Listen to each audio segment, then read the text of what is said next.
За сайн байцгаана уу хүүхдүүд ээ.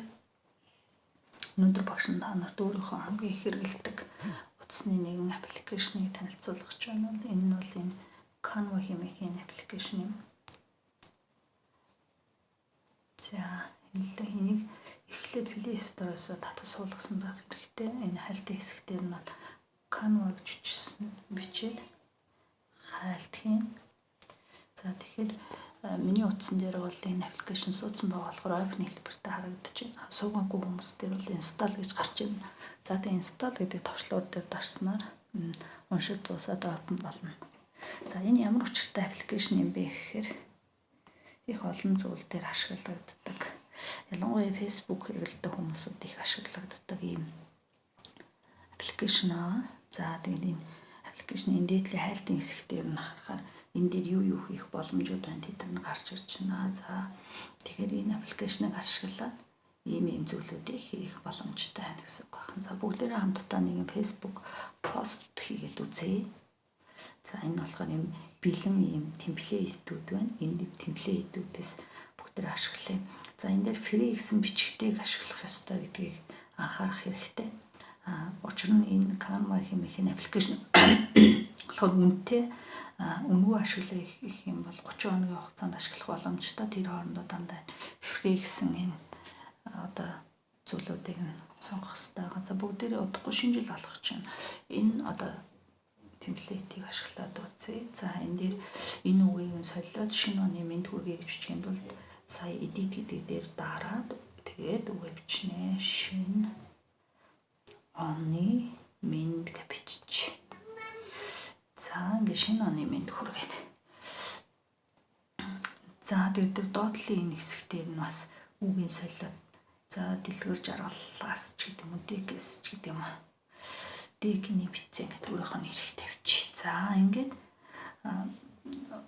дахиад нэг одоо найзынхаа нэрийг бичээд тэрүүнгээ бичих юм бол энэ одоо утасны баруун талд байгаа нэмэх тэмдэг дээр дараад энэ текст гэдгийг сонгоод энэ ямар хэлбэртэй ямар яаж бичих юм бэ гэдгээс аваад сонгоод тэгээд за одоо бичи энэ оронд за хиндвэ гэхээр за авда гэвч авда шинэ манай мэндийг хүргэх гэж байна гэдэг.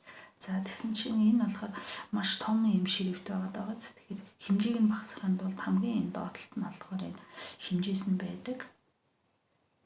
За ингээд шрифтийг багасгачих. За энэ үг бид нарт хэрэггүй учраас энийг нь одоо энэ оролттой байгаа нэг сонгож жагаад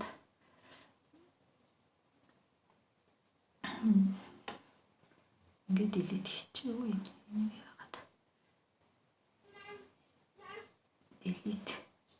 За ингээд авда шинэ оны мэд дэг. За энэ дээр бүгд зураг нэмээ гэх юм бол бас энэ нэмэх тэмдэг дээр дарлаа. Фотос гэдэг рүү орлоо. Энэ дээр бэлэн байгаа зургуудаа ашиглаж болно. Хэрвээ утасныхаа зураг ашиглах гэх юм бол нэмэх тэмдэг дээр дарлаа. Upload гэдэг хэсэг рүү орлоо. Тэгээд одоо upload media гэдэг рүү орохоор зэрэг ингээд утсан дээр байгаа зургууд гарч ирнэ. За энэ дээрээс энэ progression лого хамгийн ойрхон байна. Энийг авчээ. За ингээд ороод ирэх гэсэн үг. За энэ лого хаач юм бэ энд. За ингээд тавьчих. Энэ байдлаар зураг оруулж болно.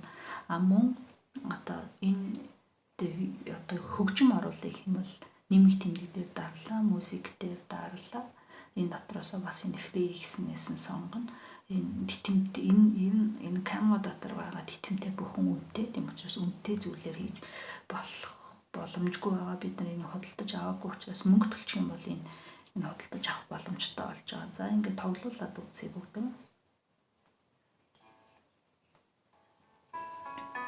Дууны төвшин чанга байна гэвэл намсгаж болно, нэмж явна. За хадгалагтай болохоор энэ баруун талдын байгаа дэшээ харсан сумтаа хэсэгтээ дарна. За тэгээ яаж хадгалах юм бэ гэдэг сонголтуудаа энд хийнэ гэсэн үг. За би болохоор MP4-оор энэ нэг хөгжимтэй учраас MP4-оор хадгалъя.